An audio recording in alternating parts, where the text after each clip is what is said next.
Hello, my friends. So I found these adorable mini bells on this garland, this entire 9-foot mini bell garland at the Dollar Tree. And I think they're normally $1.75 Canadian. The prices just went up. They were $1.50, but they were on clearance for 75 cents after Christmas. I love these bells. I used to use them in jewelry making. And then when I saw this garland, I thought, oh my gosh, I can do so many things with this. I'd planned on cutting the bells off, but after looking at it and then opening the garland, my mind went to work.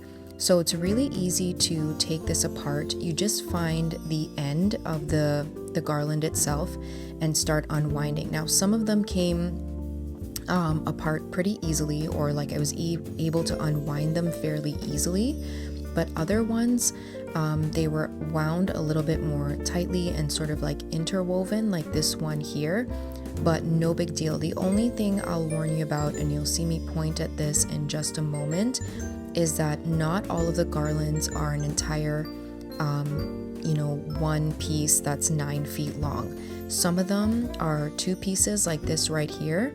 So if you take that apart, you'll end up with basically 2 garlands. So it's kind of where I guess they ran out of garland and wound 2 pieces together. Again, no big deal. You can just put them back together. But here's what it looks like when it's all unwound, and I kept them coiled. I didn't flatten it out. So what I did was I just wove it in and out of my staircase garland with my little winter mice here from Canadian Tire. I was looking for a beaded garland, but when I wove this here, I loved it so much. I have a lot of things around my home that are rustic, grapevine, natural hyacinth, like water hyacinth, rattan, wicker, that sort of thing. And this just gave that same sort of vibe. So I wove it in and out. The little bells are so delicate, so dainty. They kind of reminded me of fairy lights. I think I might actually put some fairy lights next year. And I do realize I am decorating after Christmas and I'm about to take this stuff down soon. But I still go ahead and decorate if I feel inspired, especially when I find something after Christmas. So I really love this. There was one piece of this staircase railing actually took 2.5 garlands. So there's one on the lower railing. This is the upper railing here. And I took one piece apart so that I was able to get half a piece for this upper handrail upstairs. And I love how it turned out. I'm so glad that I kind of just stumbled upon this.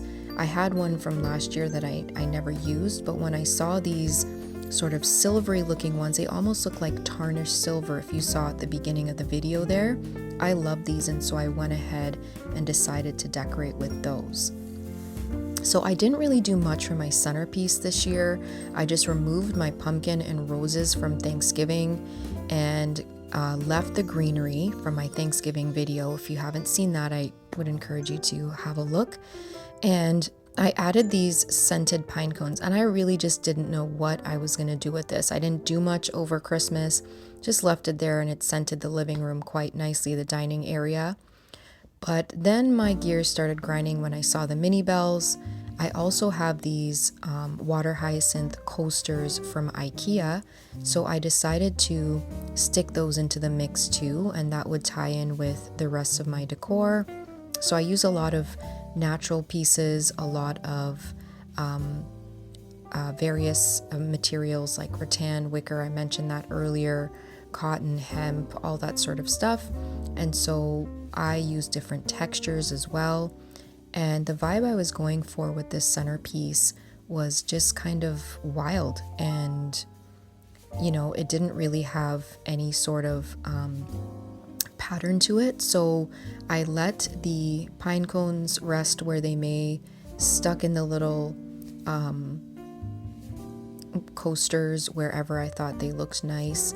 And then I went in with the other half of the piece of garland I used on the upper staircase. That's what I put in here first. And literally, you'll see me do this. I took this entire 9-foot bundle here that I've got in my hand. This is another one, and just threw it on top. I literally just threw it on the top of this and let it land, and it just looks kind of wild and fun and whimsical, and I love the way that it looked too. So you can see the little details in the bell and the greenery, and I don't think the camera's really doing it justice, but it looks really awesome. It actually looks like some of the things that I've seen on Pinterest and a lot of rustic photos where people put things in rustic vases, and I like the way that it looks, so I went ahead with that. And then just to fill in some of the greenery, because I noticed I could see some of the greenery, I didn't quite have enough pine cones, so I have these pieces of cedar from Stellar Stems and Packaging in Mississauga. This all came on one stem, but I took it apart and just decided to stick this into the arrangement, and it looked lovely. And so now it doesn't have to be a Christmas arrangement. This can be just a winter arrangement, and here's how it turned